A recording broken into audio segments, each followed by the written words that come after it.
Assalamualaikum warahmatullahi wabarakatuh. Selamat pagi anak-anak.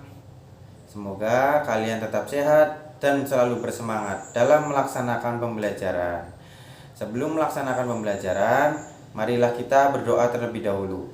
Berdoa dimulai. Selesai.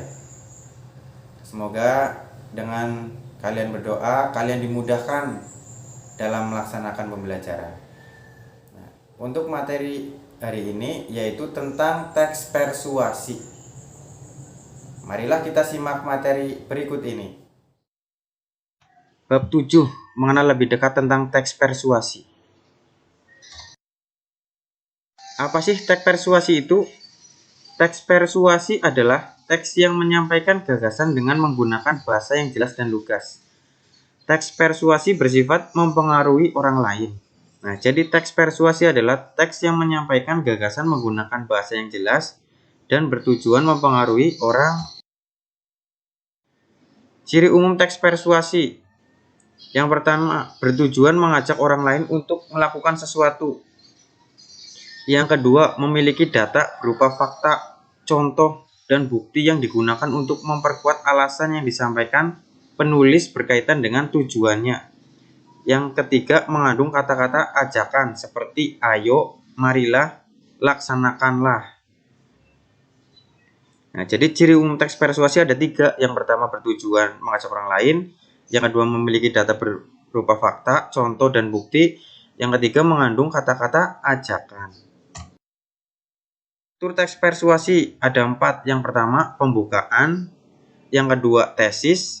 Yang ketiga, argumentasi. Yang keempat, rekomendasi. Pembukaan yaitu awal dari sebuah teks persuasi. Tesis adalah isi dari sebuah teks persuasi.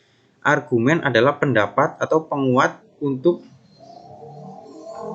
isi dari sebuah teks persuasi. Yang keempat, rekomendasi adalah ajakan yang terdapat dalam sebuah teks persuasi.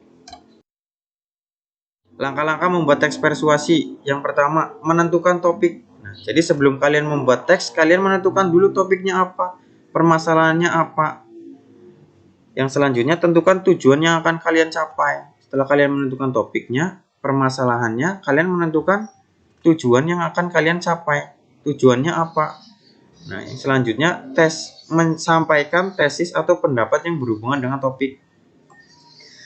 Kalian membuat pendapat yang berhubungan dengan sebuah topik yang kalian pilih.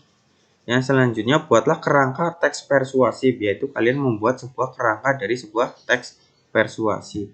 Yang selanjutnya, rumuskan kalimat ajakan. Setelah kalian membuat kerangka, membuat topik, kalian merumuskan kalimat ajakan. Nah, kalian memilih kalimat ajakan apa yang akan kalian gunakan nantinya. Yang selanjutnya, identifikasi alasan. Kalian akan mengidentifikasi alasan-alasan yang akan digunakan untuk memperkuat teks persuasif kalian. Yang selanjutnya, kembangkan kerangka menjadi teks persuasif. Nah, setelah kalian menentukan topik, sampaikan alasan, kalian mengembangkan kerangka menjadi sebuah teks persuasi. Yang terakhir, jika teks disampaikan secara lisan, ungkapkan gagasanmu secara tegas dan lugas. Jadi kalian menyampaikan gagasannya secara tegas dan lugas tanpa bertele-tele. Kritis terhadap suatu masalah dalam kehidupan sehari-hari merupakan model yang dibutuhkan untuk menulis teks persuasi. Hal tersebut akan membuat kita lebih kreatif dalam memilih topik untuk dijadikan bahan menulis teks. Sekian pembelajaran hari ini. Semoga yang Pak Guru sampaikan dapat bermanfaat bagi kalian. Dan jangan lupa kalian buka LKS-nya, kalian kerjakan latihan-latihannya. Untuk jawabannya kalian tulis di selembar kertas. Nah, di bawahnya kalian beri keterangan nama orang tua dan diberi tanda tangan orang tua. Tidak boleh ditandatangani oleh kalian sendiri, harus ditandatangani oleh orang tua.